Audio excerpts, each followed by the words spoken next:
Files.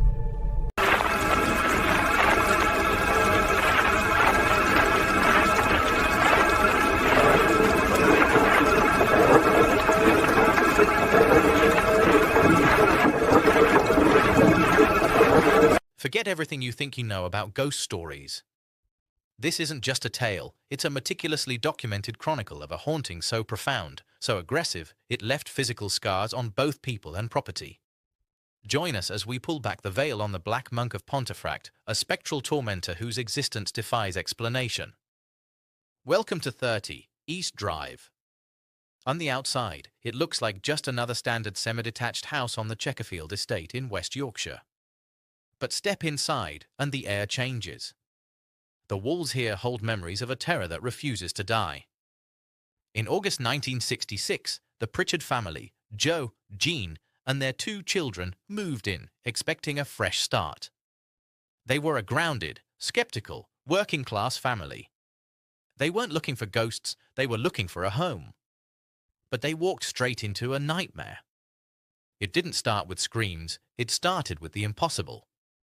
A fine layer of white chalk powder began falling from the ceiling, dusting the furniture even after it was cleaned.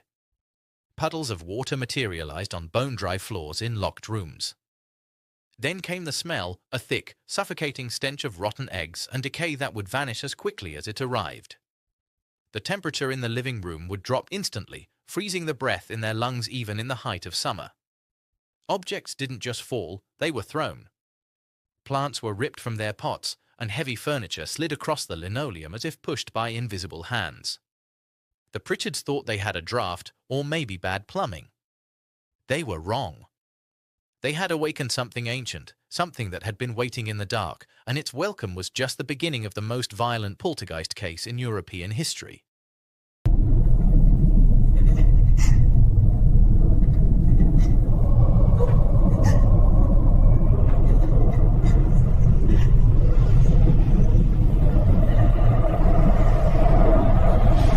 The innocent chalk dust was just the prelude.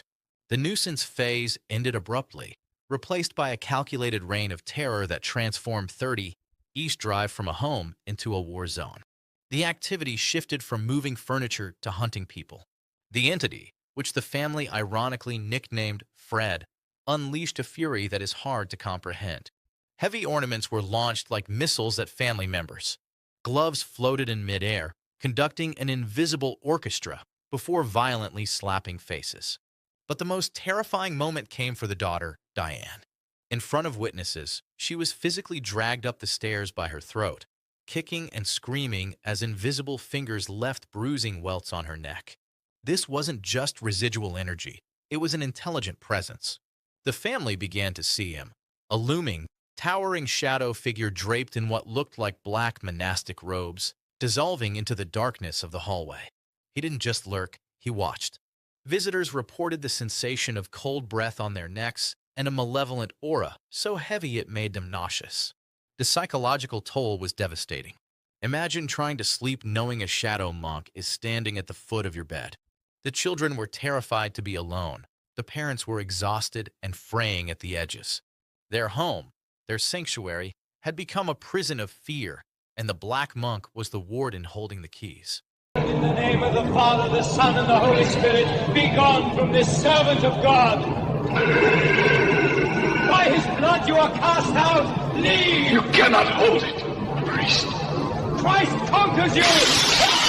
Desperation eventually outweighed the fear of ridicule. The Pritchards couldn't fight this alone anymore.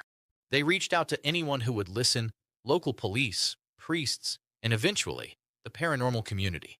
The case attracted the attention of renowned researcher Colin Wilson, who arrived expecting a hoax, but left convinced he was standing at a gateway to the unknown. The evidence was piling up. Puddles of water that defied gravity, temperature spikes that broke thermometers, and audio tapes capturing heavy breathing in empty rooms. But science wasn't stopping the attacks. In a final attempt to reclaim their home, an exorcism was arranged. The atmosphere was thick with tension as holy water was sprinkled and ancient rites were recited. But instead of fleeing, the entity fought back. The holy water reportedly boiled on contact with the floor. The crucifix on the wall turned upside down. The prayers weren't a weapon, they were an insult. The ritual didn't banish the Black Monk, it enraged him. The house shook, the lights shattered, and the family was left with a chilling realization. The prayers had failed, and now the monk was angrier than ever.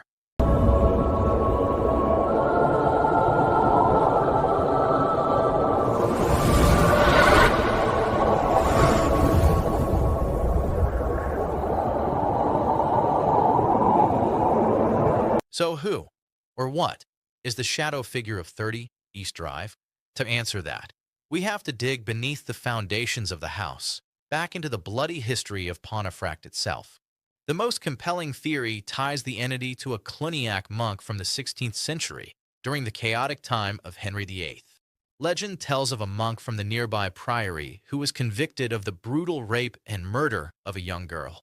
His punishment was death by hanging, and historical records suggest the town's gallows stood directly on the land where the Chequerfield estate was later built. The connection is terrifyingly precise.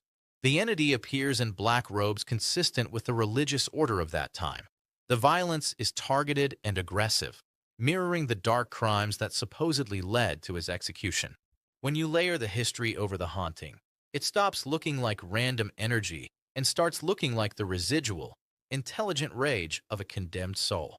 But not everyone accepts the ghost theory. Some parapsychologists argue that Fred isn't a dead monk at all, but a classic poltergeist manifestation fueled by the repressed emotional energy of adolescence, specifically centering on the daughter, Diane. Yet, the skeptics have a hard time explaining the physical evidence. Could a teenage girl's subconscious really manifest a solid black figure that chokes her and defies holy rites? Or is 30 East Drive simply built on top of a spiritual open wound that never healed?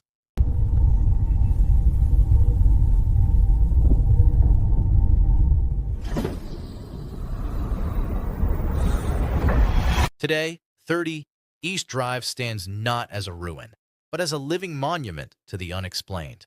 The Pritchard family eventually moved out, leaving the keys and the memories behind, but the house didn't go quiet. It remains one of the most violent and active haunted locations on the planet, drawing thousands of thrill seekers and paranormal investigators every year. Many enter with bravado and leave in silence, having witnessed the same shadows and felt the same icy grip that tormented the Pritchards decades ago. The Black Monk hasn't faded into history. He has become a dark tourist attraction, a challenge for anyone brave enough to spend the night. This case did more than just scare a neighborhood. It rewrote the rulebook for paranormal research. It forced skeptics to confront physical evidence and challenge the idea that ghosts are harmless echoes of the past. The Black Monk proves that some hauntings are intelligent, aggressive, and potentially dangerous.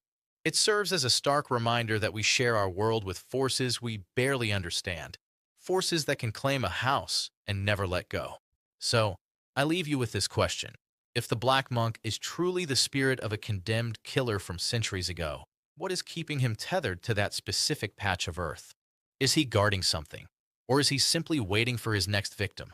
If you've ever felt a presence you couldn't explain, or if you have a theory about what really stalks the halls of 30 East Drive, let me know in the comments below. If this investigation kept you on the edge of your seat, hit that like button and share this video with someone who thinks ghosts aren't real. Make sure to subscribe to the Conjuring Files. We have many more dark secrets to uncover. Until next time, keep your lights on.